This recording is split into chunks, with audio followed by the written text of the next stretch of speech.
Bismillahirrahmanirrahim. Assalamualaikum warahmatullahi wabarakatuh. Alhamdulillahirabbil alamin wa bihi nasta'in ala amri dunya waddin. Asyhadu an la ilaha illallah wa asyhadu anna Muhammadan abduhu wa rasuluh. Allahumma shalli ala Muhammadin wa ala alihi wa sahbihi ajmain. Wa ba'du. Pelajaran kita malam ini adalah tafsir Juz Amma. Kita membahas surat Al-Fatihah. Insyaallah malam ini ayat yang ke-4, yaitu Iyyaka na'budu wa iyyaka nasta'in. Sebelum masuk ke tafsir, ada satu mukadimah bahwa Rasulullah sallallahu alaihi wasallam bersabda, hadis dari Abi Musa, qala Rasulullah sallallahu alaihi wasallam, bahwa Rasulullah sallallahu alaihi wasallam bersabda, inna mathala ma ba'athani Allahu bihi minal huda wal ilmi kamathali ghaisin. Sesungguhnya, kata beliau, permisalan apa yang Allah utus aku, yaitu membawa hidayah dan ilmu, seperti hujan. Jadi Rasulullah atau dalam banyak ayat dan hadis banyak membawa atau banyak ayat-ayat dan hadis menjelaskan tentang misal. Kalau di ayat disebut Al-Amsal. Sampai Al-Imam Ibnu Qayyim punya kitab Al-Amsal. Al-Amsal itu permisalan-permisalan. Jadi ayat dan hadis itu sebenarnya garapan pertama itu, tujuan pertama itu adalah hati. Sementara perkara hati itu perkara yang enggak nampak, yang enggak nyata. Maka banyak ayat dan hadis yang dibuat oleh Allah permisalan-permisalan. Hadis juga membawakan permisalan-permisalan. Maksudnya dari sesuatu yang enggak nampak digambarkan dalam bentuk yang nampak. Seperti ini, seperti yang dibawa oleh Rasulullah berupa hidayah dan ilmu, itu sesuatu yang enggak nampak. Maka oleh Rasulullah SAW dipermisalkan, kata beliau, kama sali ghaithin, seperti air hujan. Nah, air hujan itu kan sesuatu yang nampak. Maunya beliau menjelaskan bahwa hidayah yang beliau bawa, ilmu yang beliau bawa itu seperti air hujan. Kalau hidayah kan tidak nampak, tapi air hujan itu nampak. Begitu banyak ayat dan hadis.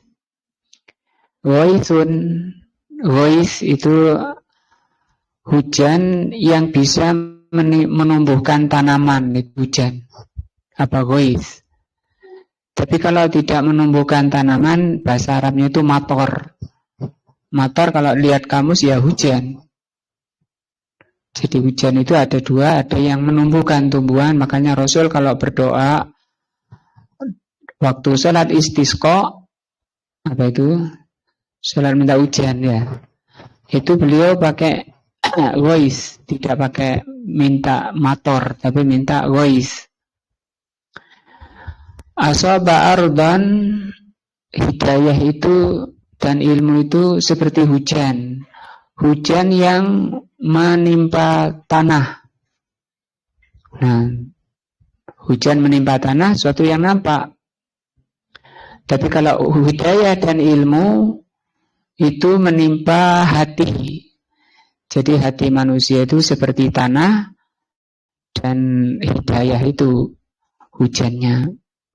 Itu Al-Quran dan Sunnah itu hujan. Hujan sama dengan hujan. Wa kanat ta'ifatun thayyibatun. Di sana ada tanah yang bagus. Jadi Rasul menjelaskan di hadis ini tanah itu ada 3. Demikian juga hati, ada 3. Yang pertama kata beliau, ta'ifatan atau ta'ifatun thayyibah. Di sana ada yang thayyib. Thayyib itu bagus. Bagaimana hati yang bagus? Kubilatil ma'a, dia bisa menyerap air. Jadi airnya itu menyerap ke tanahnya.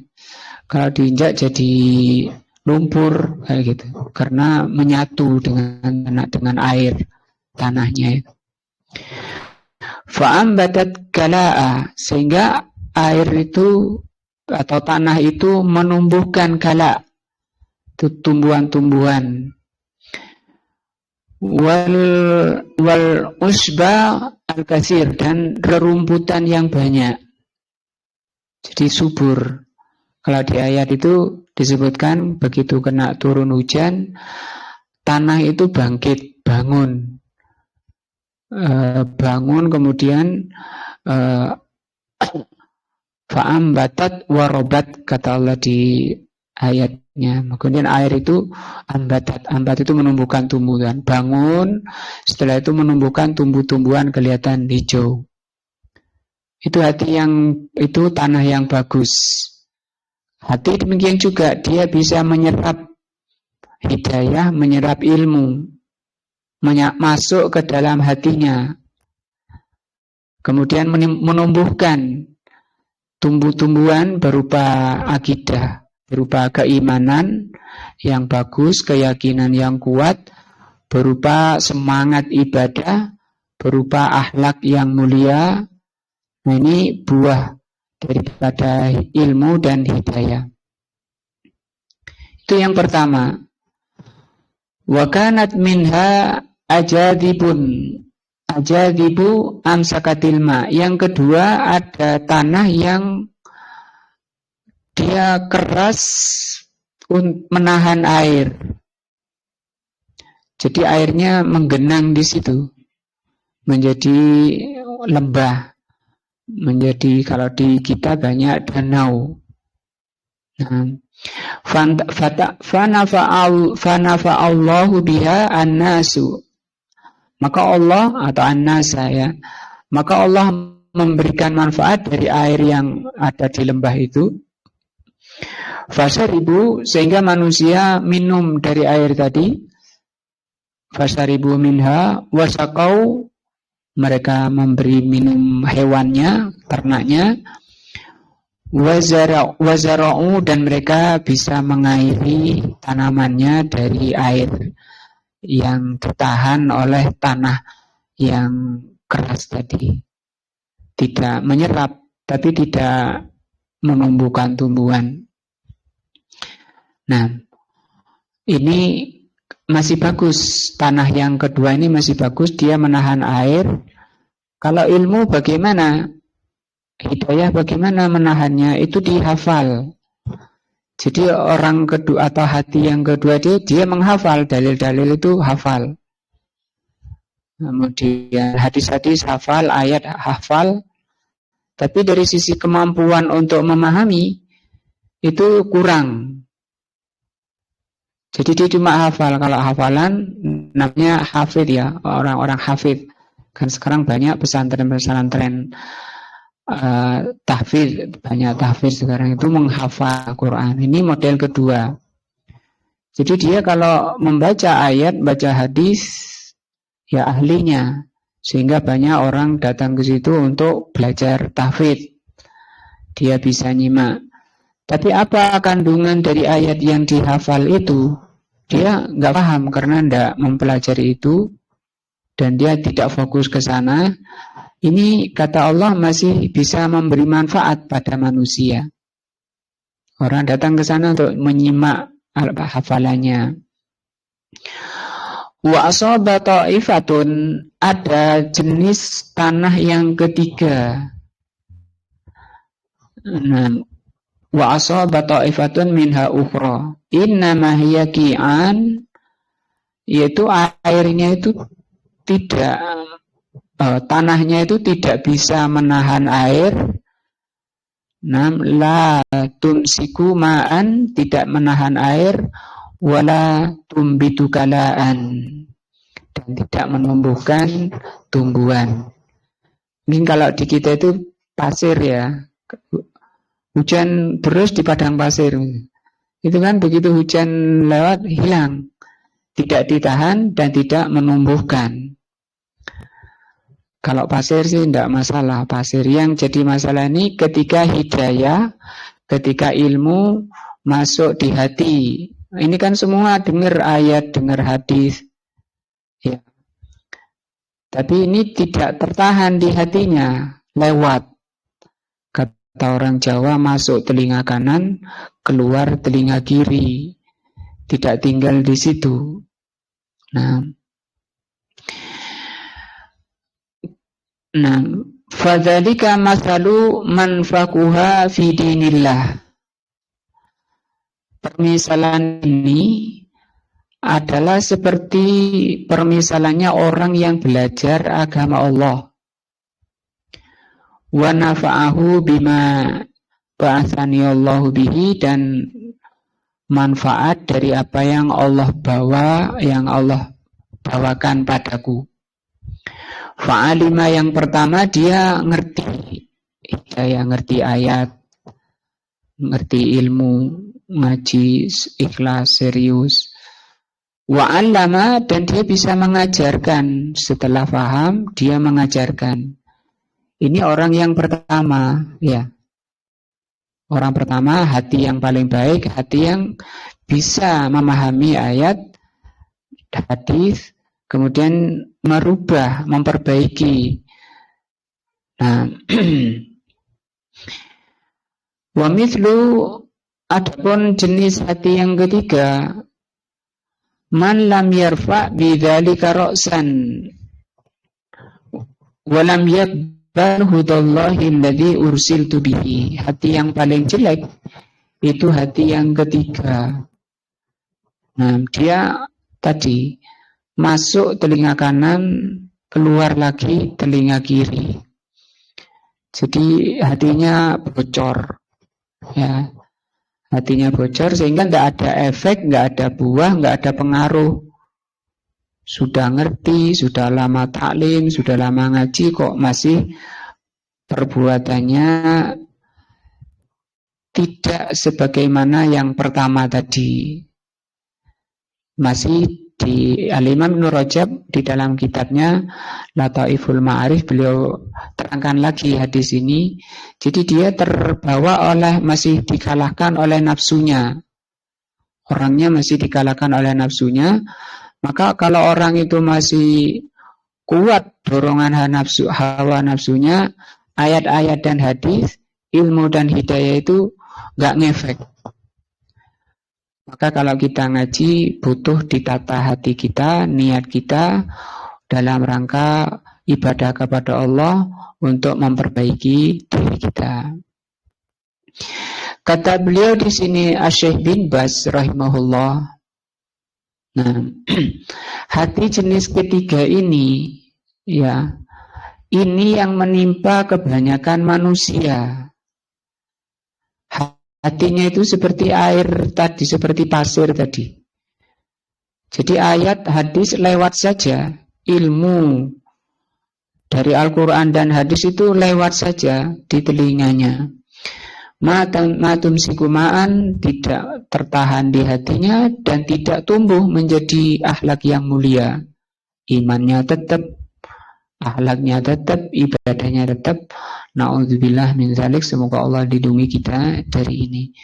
Kata beliau, hadhihi halu aksaril khalqi. Keadaan ini yang merupakan kebanyakan makhluk. Kebanyakan manusia itu seperti ini. Belajar Al-Quran, belajar hadis itu enggan, malas. Tapi ini dengan hadis menjelaskan yang belajar. Yang belajar pun masih kebanyakannya itu nggak ngefek gitu. Nah, memang ahli surga itu sedikit. Kata Rasulullah SAW, dari 1000 orang itu 999 itu masuk neraka. Bukan tidak ada hidayah, bukan tidak ngerti. Sudah, ayat hadis sudah lewat, sudah tahu. Tapi nggak mau ngamalkan, masih condong ikuti nafsunya. La yata'allamu, dia tidak mau belajar. Kalau ini berarti dia nggak mau hadir di majelis ilmu.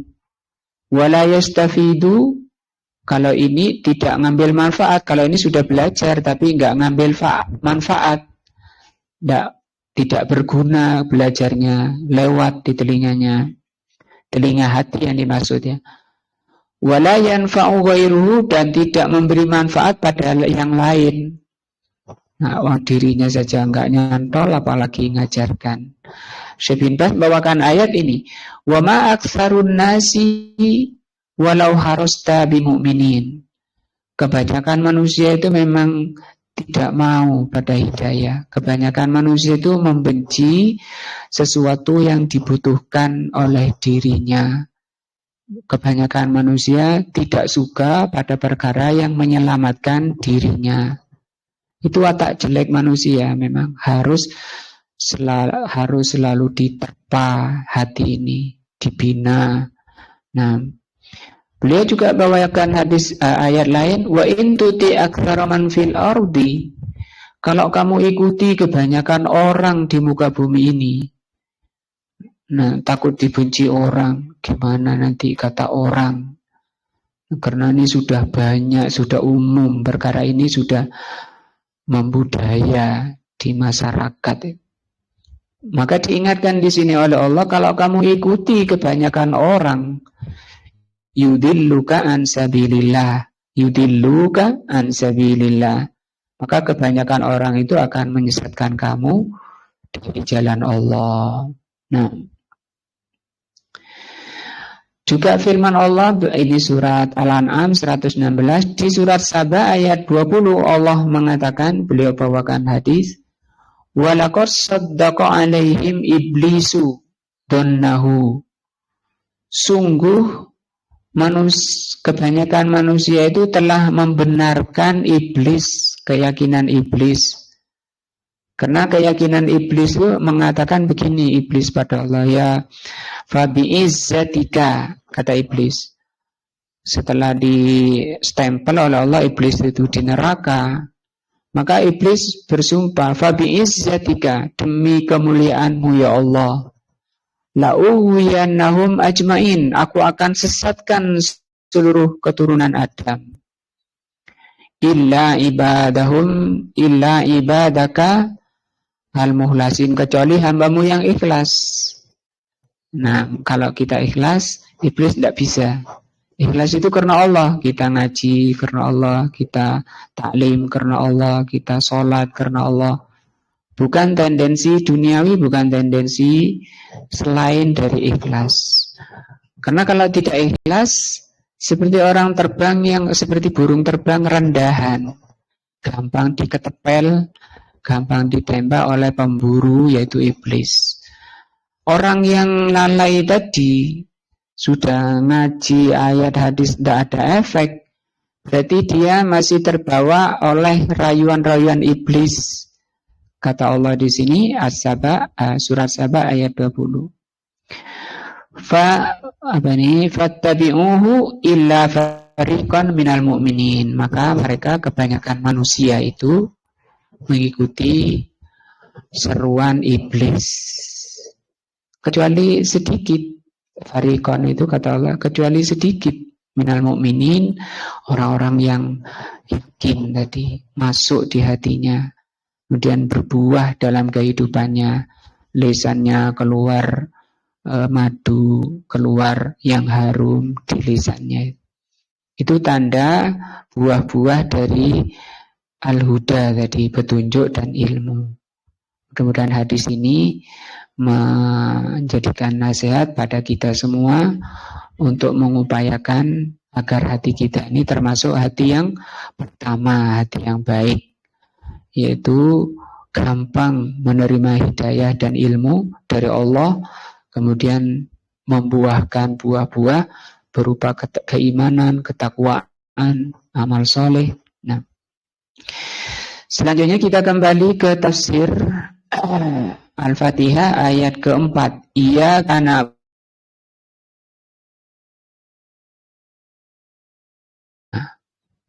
agar hati kita ditata dulu.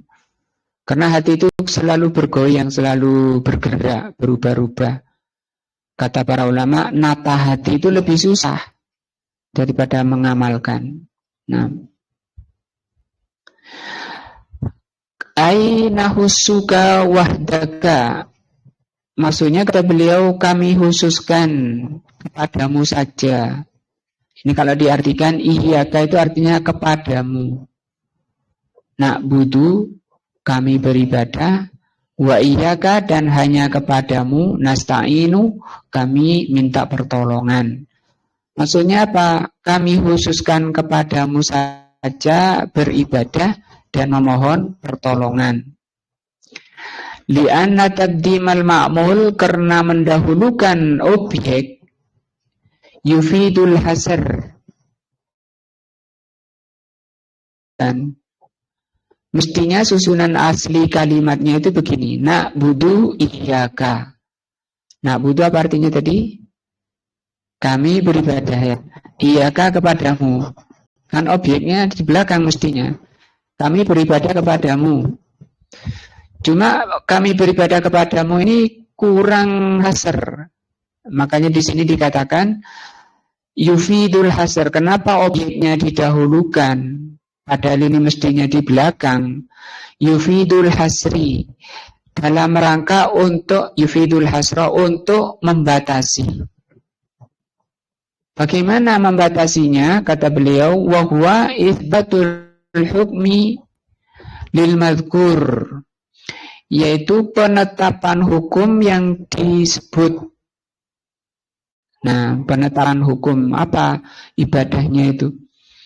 Wa nafyu amma ada, dan meniadakan selainnya. Jadi selain Allah ditiadakan, ditetapkan Allah saja yang diibadahi. Nah, ibadah itu banyak, seperti berdoa, minta pertolongan, takut, tawakal, dan seterusnya. Fa'annahu yaqul, seakan-akan mengatakan na'buduka, kami beribadah, wala na'budu ghairaka, aku tidak beribadah, kami tidak beribadah pada selainmu. Jadi seakan-akan seperti ini, seperti dua kali. Kami beribadah kepadamu dan tidak beribadah kepada selainmu. Kalau diringkas, iyyaka na'budu. Nah, wa nasta'inu bika wa la nasta'inu bighairika. Kami mohon pertolongan kepadamu dan kami tidak memohon pertolongan kepada selainmu. Tapi ini kan panjang jadinya. Maka dibentuk kalimat yang pendek, yaitu objeknya didahulukan. Dan ini kaidah. Kalau ada ayat dan hadis yang mestinya di belakang kok didahulukan, itu dalam rangka hasr. Hasr itu pembatasan. Wa taqdimul ibadah alal isti'anah. Kenapa ibadah didahulukan daripada isti'anah? Isti'anah ini mohon pertolongan. Kok enggak pertolongan dulu baru ibadah? Tapi kok ibadah dulu yang disebut di ayat 4 ini, baru nasta'in yang disebut isti'anah. Min babi taqdil am alal khos. Kata beliau, ini dalam rangka mendahulukan yang umum daripada yang khusus. Jadi yang umum didahulukan. Jadi bapak-bapak tolong berdiri kecuali Ahmad. Nah, itu yang umum disebut dulu. Atau Ahmadnya nanti belakangan. Nah, di sini ibadah mohon pertolongan. Ibadah itu lebih umum. Sementara mohon pertolongan itu khusus. Karena mohon pertolongan ini termasuk ibadah juga. Ibadah hati, memohon pertolongan. Jadi ini mendahulukan yang umum daripada yang khusus. Itu yang pertama alasannya. Kenapa na'budu dulu baru nasta'in? Kok enggak nasta'in kemudian na'budu? Itu pertama alasannya apa? Mendahulukan yang umum dari yang khusus. Yang kedua alasannya wa ihtimaman bitaqdimi haqqihi, ala haqqi abdihi. Yang kedua, lebih mementingkan hak Allah daripada hak hambanya. Jadi hak Allah harus didahulukan. Apa hak Allah? Diibadahi. Nah, gitu. Kebanyakan kan orang mendahulukan hak dirinya. Saya ini sudah berdoa, minta ini, minta itu, nggak dikabulkan. Sementara terhadap hak Allah lupa, ya. Wal ibadatu, apa itu ibadah? Ini dihafalkan, ini arti ibadah. Ibadah itu maknanya ismun jami'un, nama yang mencakup lima yuhibbuhullahu wa yardah. Ibadah itu nama yang mencakup semua yang dicintai oleh Allah dan diridhoi. Minal a'mali, berupa perbuatan-perbuatan, wal aqwali, maupun perkataan-perkataan. Luas, ya. Semua perbuatan, semua perkataan. Al-zahirati, perbuatan dan perkataan yang zahir, wal batinati, dan yang batin. Perkataan batin itu ya perkataan hati. Nah, itu makna ibadah. Apa ibadah? Ismun jami'un likulli ma yuhibbuhullah wa yarda minal a'mali wal aqwal al-zahirati wal batin. Nama yang mencakup semua yang dicintai dan diridhai oleh Allah, baik perbuatan maupun perkataan, baik yang zahir maupun yang batin. Artinya, selama kita berbuat ini di bawah bimbingan syar'i, ikhlas karena Allah, itu bisa bernilai ibadah dan mendapat pahala. Nggak dibatasi ibadah itu sholat, baca Quran, ngaji seperti ini, bukan itu saja. Puasa, zakat, haji, tidak, luas. Dan ibu-ibu mulai bangun tidur, kemudian ke dapur, cuci piring, cuci pakaian, masak, itu bisa bernilai ibadah. Misalkan ikhlas karena Allah, ingin ridho Allah, bukan ingin dipuji suami. Ternyata setelah bikinin kopi, suaminya nggak minum. Sudah ngopi di rumah temannya tadi, atau dipanggil temannya. Sudah ngopi di luar tadi. Tapi karena istrinya ikhlas membuatkan untuk suami, sudah dapat pahala. Dan itu bernilai ibadah. Nyuci piring, ibadah. Nyapu rumah, ibadah. Bersihkan rumah, ibadah. Jaga anaknya suami, ibadah.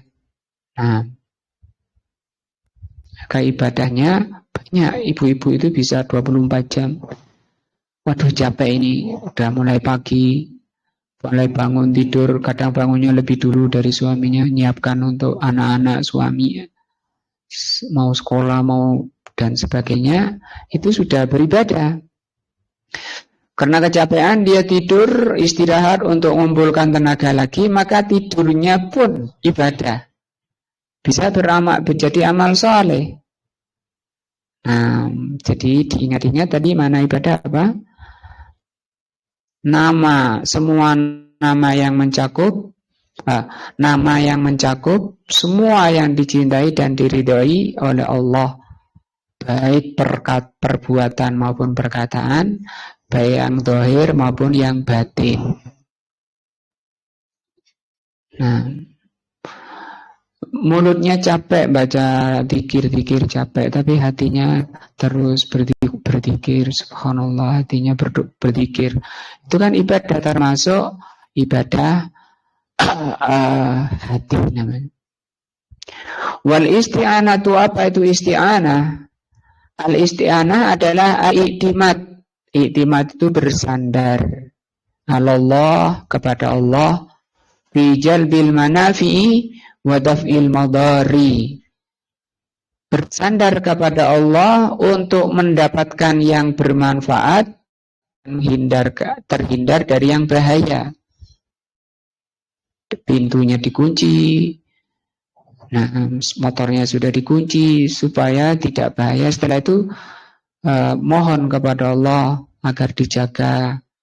Karena kita udah tidur mati, nggak tahu apa yang terjadi. Ma'asikoti yang disertai dengan kepercayaan, penuh percaya.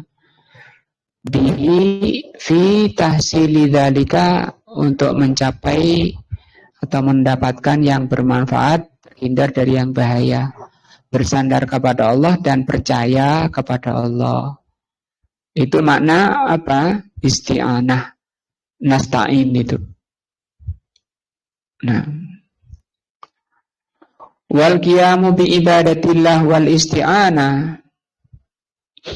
Nah, melaksanakan ibadah kepada Allah, wal isti'anatu bihi, dan memohon pertolongan kepada Allah, huwa al wasilatu, ini merupakan wasilah. Apa wasilah? Yang mengantarkan, yang menyampaikan. Kalau HP itu sinyalnya, itu wasilah. Kalau listrik itu kabelnya, itu wasilah ya. Sekarang ibadah itu menjadi sinyal, menjadi kabel. Dan isti'anah itu juga menjadi wasilah lis-sa'adati al-abadiyah, untuk mencapai kebahagiaan yang abadi. Kebahagiaan abadi itu terus, tidak terputus. Mulai dari kebahagiaan dunia, dan lebih-lebih nanti kebahagiaan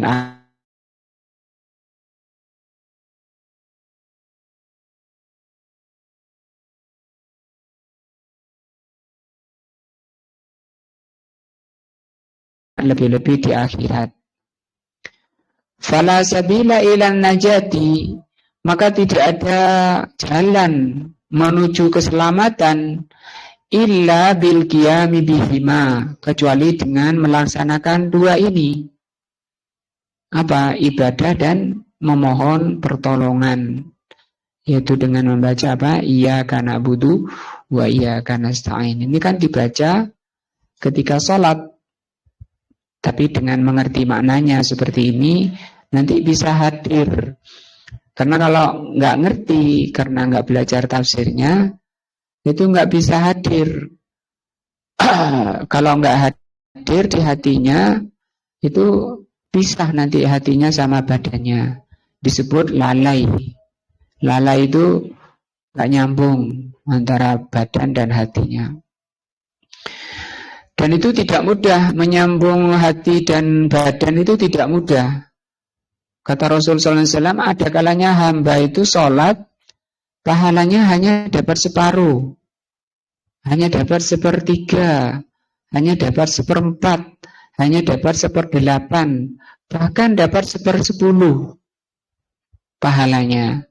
Kalau dapat sepersepuluh kan 90%-nya hatinya itu nggak nyatu. Bistakbiratul ihram, Allahu Akbar, ditinggal badannya sendirian. Hatinya ke sana, kemana? Melanglang. Sementara yang dilihat oleh Allah bukan badannya. Rasul mengatakan, innallaha la yanzuru ila suwarikum wa ajsamikum. Allah tidak lihat badan kalian yang tadi sedang berdiri. Walakinnallaha yanzuru ila qulubikum wa a'malikum. Yang dilihat oleh Allah hatinya. Hatinya kemana tadi? Nah,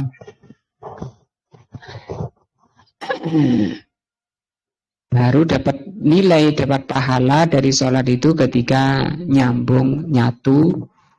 Untuk bisa nyatu itu kalau kita ngerti yang dibaca. Maka untuk mencapai kehusuan dalam sholat, itu dengan memahami apa yang diucapkan. Nah, ada yang baca ini wajah tu, hafal lancar, tapi nggak paham apa artinya. Pak Gun baca itu, apa artinya? Ini wajah tu itu ya, artinya?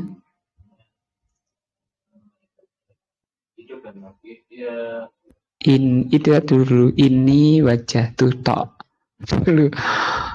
Kan agak panjang kan, ini wajah itu wajhiya lilladzi fatara samawati wal ardi hanifan musliman wa ma ana minal musyrikin. Ya, hanifan musliman wa ma ana minal musyrikin. Dan seterusnya. Atau ada yang nambah kabiron ya. Yang saya tanya dulu, ini wajah tuh apa artinya? Mas Heri baca itu. Oh iya, nah bisa nyambung kalau ngerti yang dibaca. Kalau nggak ngerti maknanya, masih burung bisa. Burung itu bisa. Yang disebut burung bio itu. Muni itu bisa kan. Ini sesungguhnya aku. Wajah tuh aku hadapkan wajhia, diriku. Lah diri kita ini dua. Apa? Badan dan hati.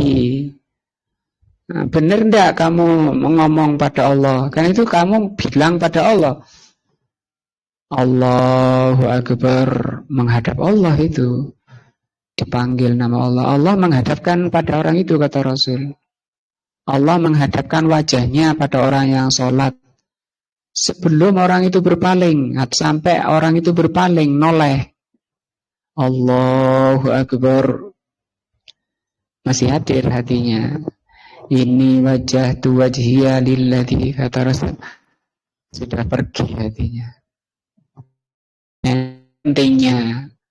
Pentingnya belajar bahasa Arab, pentingnya belajar tafsir. Itu pun banyak menimpa orang yang sudah belajar tafsir, sudah belajar bahasa Arab. Tapi ya mending lah, mengembalikannya mending daripada yang nggak tahu sama sekali. Nanti dia ngikuti kemana. Kalau ibu-ibu mungkin bikin resep ya masakan. Waktu sholat itu, habis sholat langsung ngomong pada anaknya. Itu lek gawe weji itu, pingin enak itu tambahin sayur. Baru salam itu ngomong gitu. Loh, ibu kok bilang gitu? Iya. Berarti ibu tadi sholatnya mikir weji ya? Nah, kalau laki-laki ya tergantung kesibukannya apa. Wa innama takunul ibadatu ibadatan. Kata beliau di sini. Jadi yang pertama tadi masalahnya ibadah itu bisa menyampaikan orang kepada kebahagiaan hati. Ini harus jadi tujuan kita, niatan kita. Kenapa kita sholat? Supaya kita ini bahagia, selamat. Dan selamat dari kejelekan dunia dan akhirat. Karena tidak akan sampai kepada kebahagiaan dan tidak akan mencapai keselamatan kecuali dengannya.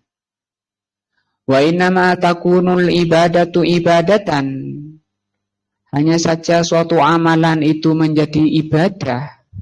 Ya, kapan amalan jadi ibadah? Idza kanat ma'khuzatun an Rasulillah. Kata beliau, syaratnya harus diambil dari Rasul sallallahu alaihi wasallam. Kalau contoh sholat, ya mulai takbir. Bagaimana Rasul kalau sholat? Karena Aisyah ditanya oleh sahabat lain, apakah Rasul kalau sholat baca sesuatu? Bukan Aisyah. Aisyah mengatakan, karena Rasulullah sallallahu alaihi wasallam